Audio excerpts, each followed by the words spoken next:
لونڈیوں کا اور غلاموں کا جو مسئلہ ہے اس کو دو طریقے سے سمجھیے۔ ایک تو یہ کہ یہ چیز بھی عرب کے اس معاشرے میں بالفعل موجود تھی کہ جہاں اسلام آیا اور اس نے تدریجاً اصلاح کا اپنا عمل کیا ہے۔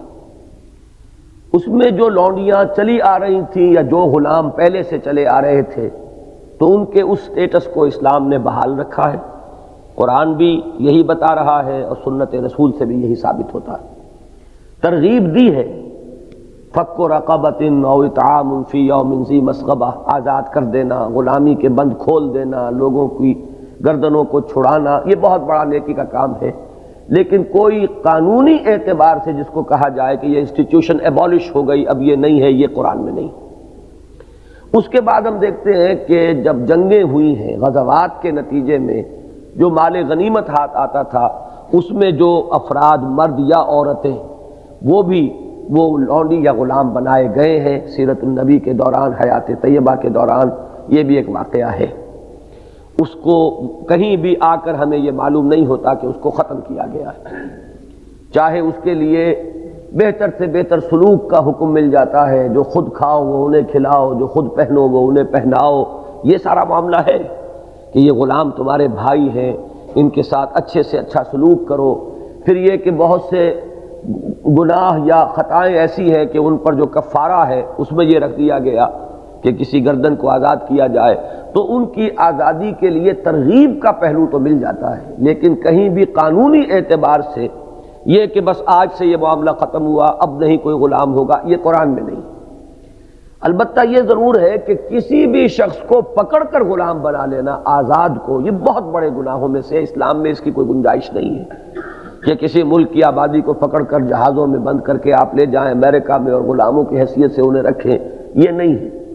اسلام میں اس کے بعد اگر کوئی گنجائش ہے تو وہ خالص اسلامی اصولوں پر اگر قتال اور جنگ کا معاملہ ہوا ہو، اور اس میں کوئی وہ جو پرزنرز آف وار آج کل کہلاتے ہیں ان کے معاملے میں کہ اگر تو ان کو ایکسچینج کیا جا سکے فبہا، مسلمان ادھر سے کفار کو دے کر معاملہ چک جائے، سب سے اچھا۔ ایک شکل یہ بھی ہے کہ ان کو فدیہ لے کر ڈیمیجز جو ہیں وہ کلیم کیے جائیں، وار ڈیمیجز، اس کے بعد ان کے پرزنرز آف وار کو چھوڑ دیا جائے۔ اگر یہ دونوں صورتیں نہ ہوں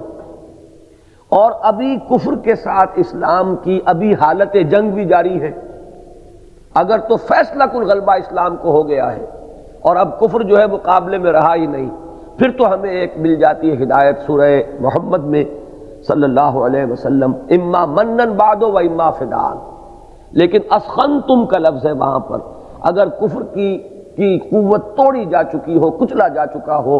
تو پھر ان کو پی او ڈبلیوز جو ہیں وہ بھی، ان کو آپ بغیر کسی معاوضے کے صرف احسان دھر کر چھوڑ دیں، یہ بھی راستہ ہے، اور اگر معاوضہ لے کر فدیہ لے کر چھوڑ دیں تو یہ بھی راستہ ہے۔ لیکن اگر یہ شکل نہ ہو جو شرط اولین ہے کہ کفر کی کمر بالکل ٹوٹ چکی ہو، بلکہ ابھی گویا کہ ایک کشمکش کا دور چل رہا ہے، اس دور میں اگر ان کو ہم چھوڑ دیتے ہیں تو وہ طاقت کفر کی جو ہے اس کو تقویت حاصل ہوتی ہے، لہذا اس کی بجائے ان کو غلام بنا کر مسلمان معاشرے میں ان کو جذب کر لینا، یہ ایک راستہ ہے جسے حکمت خداوندی نے کھلا رکھا ہے۔ ہم نہیں کہہ سکتے کہ کسی وقت وہ ایسا مرحلہ آئے کہ پھر واقعتاً یہ محسوس ہو کہ اس کا کھلا رہنا ہی مصلحت میں تھا دین کی، یہ تو ہو سکتا ہے کہ کبھی حالات ایسے ہوں اور معلوم ہو، بہرحال کو یہ ماننا پڑے گا کہ اس راستے کو اسلام نے بند نہیں کیا ہے۔ اس میں جو حکمتیں ہیں وہ بھی ذہن میں رکھیے کہ اگر ان مردوں یا عورتوں کو ہمیشہ کے لیے کنسنٹریشن کیمپس کے اندر ڈالا جائے تو یہ در حقیقت زیادہ بڑا ظلم ہے، بجائے اس کے کہ انہیں ڈسٹریبیوٹ کر دیا جائے مسلم سوسائٹی میں اور اس طریقے سے انہیں اس سوسائٹی میں جذب کیا جائے۔ غلام ہیں تو وہ اگر اس طریقے سے تقسیم کر دیے گئے ہیں، اور حسن سلوک کا ان کا حکم ہے کہ جو خود کھاؤ وہ انہیں کھلاؤ، جو خود پہنو وہ انہیں پہناؤ، اور ان پر مشقت نہ ڈالو، جو بھی اگر ایسا ہی مشقت بھرا کام ان کو دینا پڑ جائے کبھی تو خود بھی لگ جاؤ، ان کی مدد کرو۔ اس اخلاقی ہدایت کے ساتھ اگر اس طرح انہیں معاشرے میں تقسیم کر دیا جائے تو مسلمانوں کے حسن سلوک سے متاثر ہو سکتا ہے کہ بہت سے لوگ اسلام لے آئیں، اور مسلمان جو ہے وہ خود انہیں بہت سے اپنی نیکی کی وجہ سے آزاد کر دیں اور وہ مسلمان معاشرے کے اندر آنریبل قسم کے شہری بن جائیں۔ یہ بات صرف نظری نہیں ہے، تاریخ اس کی پشت پر ہے، گواہی موجود ہے کہ مسلمانوں کے ہاں یہ غلاموں کا جو معاملہ ہوا ہے تدریجاً، انہی غلاموں میں سے حکمران بنے ہیں، انہی غلاموں میں سے بڑے بڑے ائمہ دین ہیں جن کی جوتیاں سیدھی کرنا جو ہے وہ شہزادوں نے اپنے لیے موجب فخر سمجھا ہے۔ تو وہ راستہ کھلا رکھا ہے، اور اس طریقے سے ایک بڑے گریجول اور نیچرل طریقے پر ان غلاموں کی ایمنسیپیشن ہوئی ہے اور صحیح طریقے پر ہوئی۔ اسی طرح لونڈیوں کا معاملہ ہے، آخر وہ بھی انسان ہیں، ان کی بھی سیکشول ارج ہے، انہیں اگر سوسائٹی میں تقسیم کر دیا جائے اور ان کے اس ارج کی تسکین کا کوئی سامان نہ ہو تو نہ معلوم کتنا گند اس کے ذریعے سے پھیلے گا۔ تو اگر وہ بھی مسلمانوں میں اس طرح تقسیم ہو اور ان کے ساتھ بھی وہ سیکشول معاملہ جو ہے وہ ہے اور قانونی ہے، اور جو بھی اولاد ان سے ہو وہ اس مرد کی اولاد شمار ہوگی، وہ آزاد ہوگی، اس کے غلام ہونے کا تصور نہیں ہے۔ وہ تو چونکہ اولاد جو ہے وہ مرد کی ہے اسلام کی بشریت کی روح سے، وہ بالکل ایکوی سٹیٹس ہیں، جو اس کا کسی آزاد منکوحہ بیوی سے جو اولاد ہے اس کا سٹیٹس اور جو اس کی لونڈی سے اولاد ہوئی ہے اس کے سٹیٹس میں کوئی فرق نہیں، بلکہ جس لونڈی سے کوئی اولاد ہو جائے اب اس لونڈی کا سٹیٹس بلند ہو جاتا ہے، اس کا لیے اصطلاح ہے ام ولد، اب اس کو فروخت نہیں کیا جا سکتا، اس کا ایک سٹیٹس معین ہو گیا، وہ اسی گھر کے ساتھ ہے، اب اس کا ایک تعلق جو ہے قائم ہو گیا ہے، وہ اس لیے کہ اس کی اولاد ہے۔ تو یہ فطری طریقہ ہے میرے نزدیک۔ ایک اور شکل یہ رکھی گئی ہے کہ فرض کیجئے کسی ایک شخص کا غلام ہے اور کسی ایک دوسرے شخص کی لونڈی ہے، یا ایک ہی شخص کے غلام اور لونڈی بھی ہے، وہ ان کو نکاح کرنے کی اجازت دے دے، ان غلاموں اور ان لونڈیوں کا اگر نکاح ہو جائے گا اس غلام اور لونڈی کا، تو یہ گویا کہ اب وہ لونڈی جو ہے حرام ہو جائے گی اپنے آقا پر، اس لیے کہ یہ معاملہ جو ہے وہ عقد میں آ گئی ہے ایک غلام کے، اور وہ اولاد جو ہے وہ غلام ہوگی، اس لیے کہ وہ غلام باپ کی اولاد ہے۔ یہ ہے در حقیقت شریعت کا نظام جہاں تک میرے علم میں ہے، اور یقیناً وہ اس سے چونکہ ہمارے یہاں بہت ہوا ہے آزادی کا اور ہیومن ڈگنیٹی کا، چاہے وہ ڈگنیٹی ابھی دنیا میں فی الواقع کہیں ہے نہیں، لیکن وہ ذہنوں میں، لفظوں میں، گفتگو میں وہ ہیومن ڈگنیٹی اور انسان کا مقام اور یہ وہ چونکہ بہت کچھ کہا گیا ہے، لہٰذا یہ ذرا ذہن اس کو قبول کرنے سے ہچکچاتا ہے۔ لیکن اگر تو ہمارا فنڈامنٹلز پر یقین ہو جائے، اللہ پر،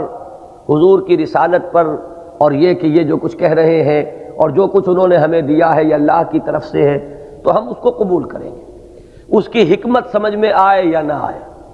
وہ دنیا میں کسی خاص زمانے میں جو حالات ہیں اس میں وہ پیلیٹیبل محسوس ہو یا نہ ہو، لیکن ہم اسے قبول کریں گے تو اس لیے کہ وہ کتاب و سنت نے ایک چیز کو جائز ٹھہرایا ہے تو وہ چیز ہمارے نزدیک جائز ہوگی۔